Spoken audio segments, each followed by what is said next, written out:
Good afternoon. Today is the 26th of December. I hope that you are having a very good Christmas break. I am creating a short tutorial video for you. This is a tool that I wanted to share with you at our last staff meeting, but we ran out of time. And I promised that I would do so before the end of December. That is quickly coming upon us, so here I am making this video. The tool that I want to share is called Docent EDU. You can see that right here. It's very simple to get to. Go to your Play Store and just type in Docent EDU, and this will pop up. Or go to docentedu.com. Once you get here, you can watch a video that kind of Almost any explains website into an interactive online lesson for any. what this tool does. You can see what related tools are out there that kind of like it, as well as a review of the tools. What you want to do is hit Add to Chrome. Now yours looks differently because I already have this and mine says Added. Yours will say Add. What you want to do is click on Add. Once you do that, Docent EDU will become a part of your browser. I'm going to click out of this. And if you go to my browser, it's my Chrome browser, here's my extensions. Docent EDU becomes one of those extensions. Right here it is. And when you click on this, what will happen is, actually, let's back up. What you want to do is go to a website that you want your students to read.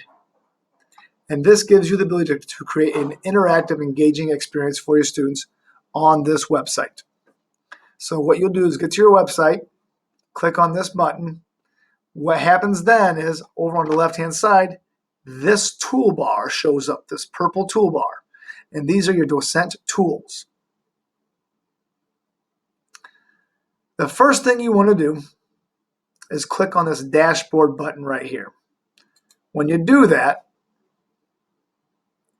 your dashboard comes up. And you'll see that I have docents, classes, grades, and help. Here are the docents that I have made. I have 2 docents that I've made. What I would like you to do, first of all, is when you get to this page, go to classes and create a class. Very easy to do. Just click on classes, this plus button, type in the name of it. I'm calling mine BCPD. Hit create. I already have this because I wrote it up here. Hit create. And next thing you know, it shows up. Really simple. So I have a class called BCPD. Then what I want to do is go to my tab that I have. I have my toolbar on the left-hand side here, and I want to start reading through this. I've already done this, and I want to create interactive opportunities for students as they read through this. So the first tool that you see is called the highlight tool. The second one is called sticky notes. The third one is how to ask a question. The fourth one then is to create a discussion. So as you read through this, as you scroll down, you'll see that I highlighted some areas. This is an example of a highlight. This I thought was super important, so I highlighted it. Very easy to do. All you do is click on the highlight button, come over here to anything you want to highlight, just highlight it, and there you go. It has been highlighted. Once I do that, I can click back on it, and I have 2 options, this plus button and this delete button. The delete button gets rid of it. If I click on it again, hit the plus button, I have the ability to create a comment about what I highlighted. If you scroll down, you'll see an example of that. Here I highlighted something, but you'll notice that it has a purple outline. That stands out to students. Why is there a purple outline? Well, if you click on it, you'll see that I created a comment about that highlight. So when you're in highlight, if you create a comment, students will know that because it'll be outlined in purple. Scroll back up. This one is not, and hence there's no purple. Now as you scroll down, you'll see this. This is called a sticky note. All I did was click on my sticky note, go to the area that I would like to have a sticky note about, click on it, and then type in anything that I like to have. This is a sticky note. Hit enter, and it shows up. Click out, and it shows up. So I have 2 sticky notes. I'm going to click off this one. Here's the original sticky note that I wrote. I highlighted it and provided the sticky note because I thought it was pretty important for my students to understand. If you scroll down further, you'll see this.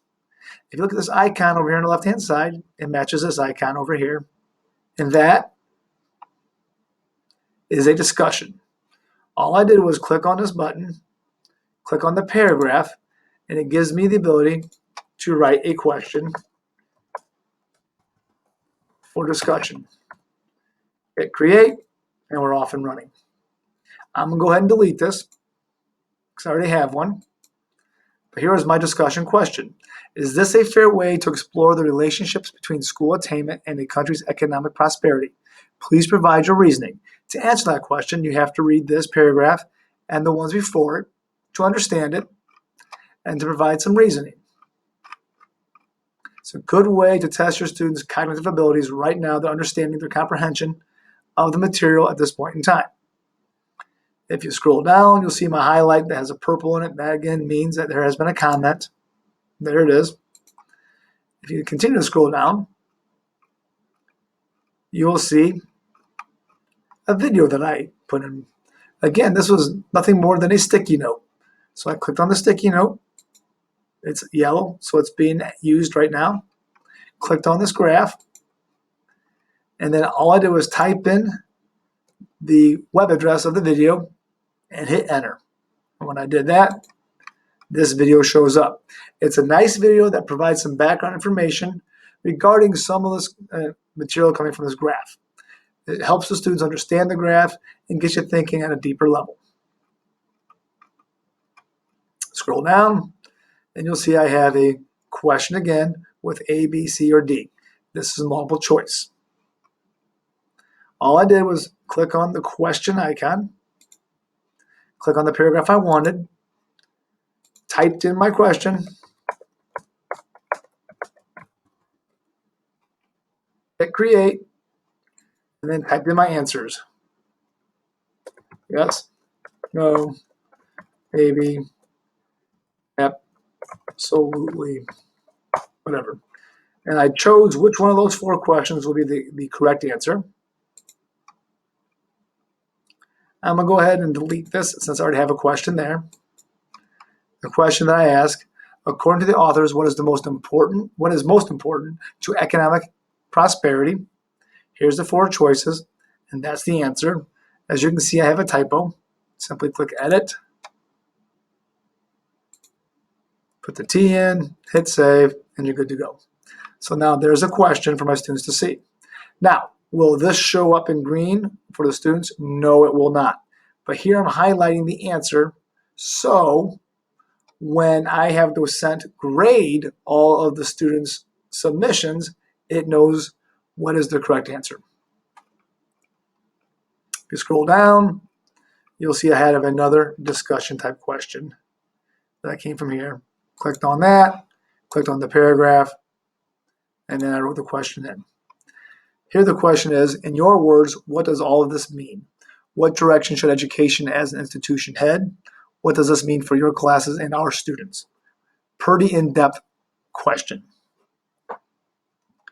So that's a way to use those tools on this otherwise seemingly boring page. It's a little more interactive, a little more engaging, and you can test your students' comprehension in the process. Let's head on back to my dashboard right here. And what you'll notice is down here you have this little thing that says class code, ULNU, and then binoculars. This is really simple. Click on this, the code becomes very large. Students go to this website right here and then type that in. And they now have access to your Docent. And they are now on your roster. And they now have the ability to engage in that interactive experience on that web page that you provided. Pretty simple way to get your students onto the same web page that you are on. One last thing you'll notice, it says you have 3 free Docents left. That's because you get 5 free ones. If you click on subscribe now, you'll see it costs $40 per year. Pretty cheap.